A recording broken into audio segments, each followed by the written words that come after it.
Okay, I picked out my next rod that I'm going to be doing, and I decided it would be a little better if I would show you guys in advance what the rod looked like, rather than just saying, "Oh, it looked really bad."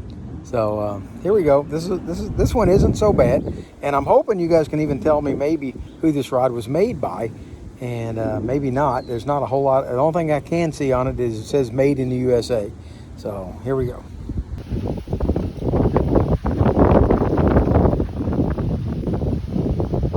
It's got a plastic handle,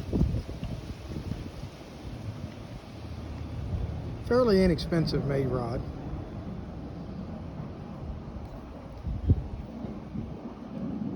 Here's where it once said who it was made by, and for the life of me, I have no idea what that used to say.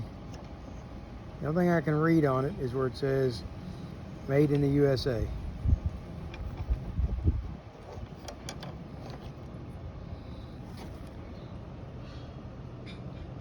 Here's the first eye, and you can see the thread starting to pop loose on it.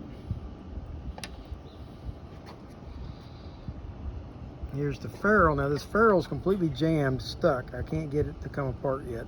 So I think I'm going to apply a little heat, which is going to kind of blow the rest of these threads off of here. But I do like the way that they've wrapped this ferrule. I think I'm going to duplicate that as best I can, and continue on. But I need to get that ferrule apart. Okay, here's the next eye, and as you can see, it is electrical taped on. The eye's a little bit crusty, but that'll clean up okay. Not too worried about that. Then we get down to where this eye is supposed to be, and this is what we find.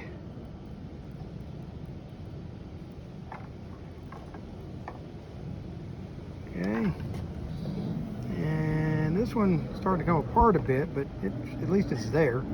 I like when there's there, because then it gives me something to work with, and I don't have to try to, find one to match up. So there you have it. I don't know what kind of rod it is, but we're going to see what we can do about getting it up and running.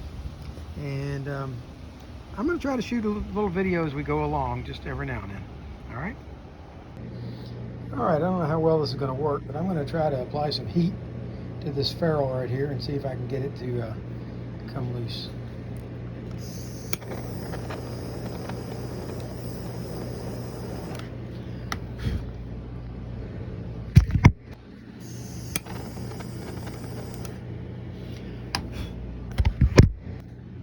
All right, as you can see, that worked. There was a lot of old gunk down inside there, and I'm going to be taking all that line off anyway, so I'm not worried about burning that up. But I had to get the ferrule loose because the spine on this end of the rod was not aligned with the handle of the rod, so it had to come off.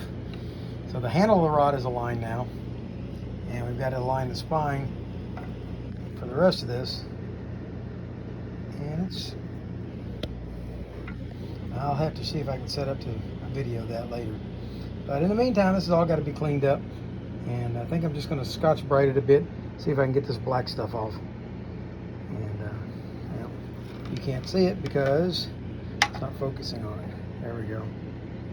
We're going to be trying to get this kind of stuff off.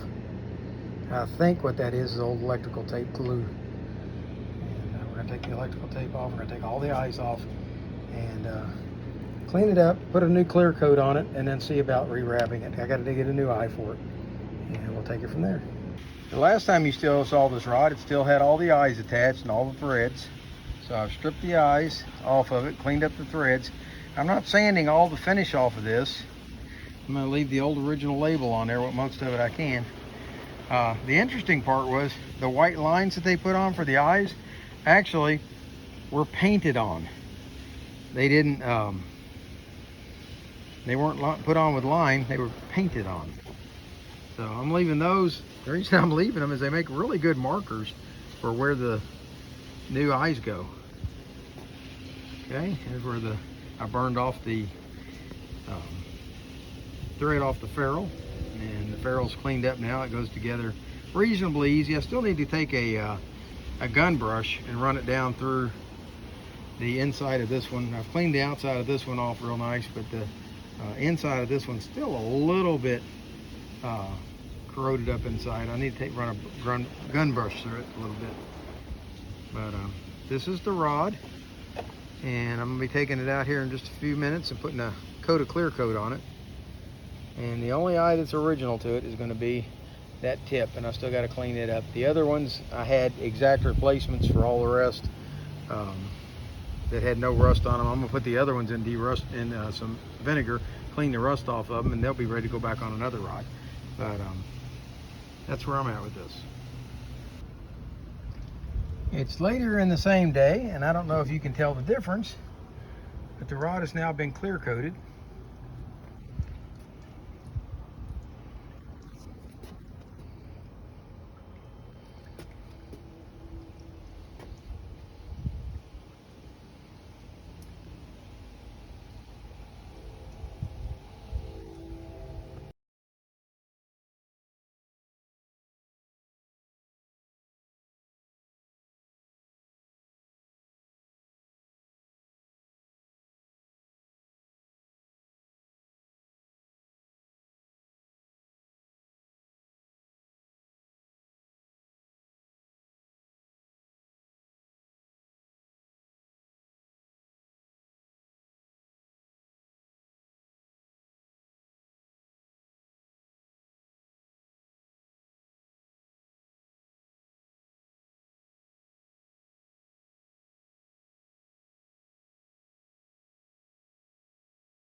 I'm back again.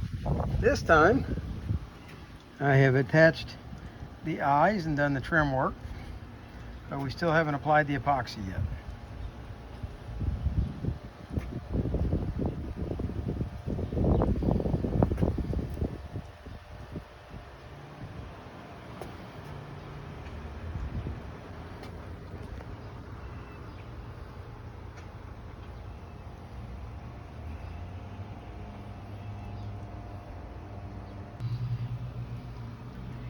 Now we are on our first coat of epoxy, and what I have found is that if I try to use cheap Walmart thread,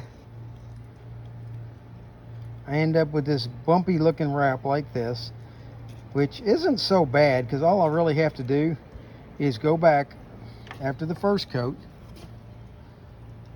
let it cure good, and then do a light sanding on it to remove the bumps. And then when I go back and put the second coat on, it takes care of it, and they look really nice.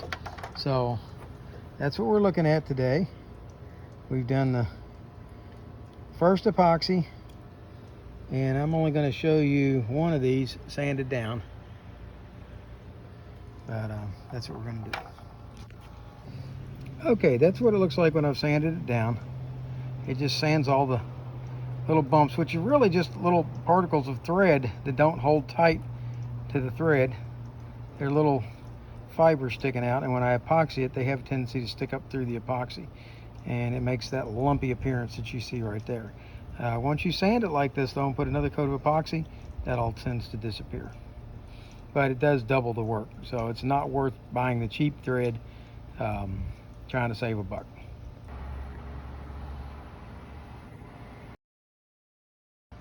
Now the reel is complete. I have temporarily mated it up to the Vagabond bailless reel that I've got. I'll take it out, give both of them a little bit of a test out. I used the Vagabond the other day, just did a little bit of fishing, and it did okay. I'm getting used to it. Okay, one of the things I wanted you guys to know is that I found out that this cheap Walmart line actually turns translucent when you epoxy it. So you can see right through it to the reel feet, and if you look real careful right here, you can actually see the gold thread that was tied off underneath. So it's interesting that it becomes translucent. It actually makes it for a nice effect, but anyway, this is rod number 3 rebuild, and I'm actually pretty pleased with the way it came out. I think the next time I'm maybe going to go for a little bit more contrast. Maybe use fishing rod eye thread. I've got it. It's about time to start putting some of it to use. I just have to figure out what rod I want to do next. But anyway, this is rod number 3 for Young Martin's Reels. And like I said, I'm never planning to get real fancy on them. I just want them to be functional and back out to work again. This one's going to be going to some kid.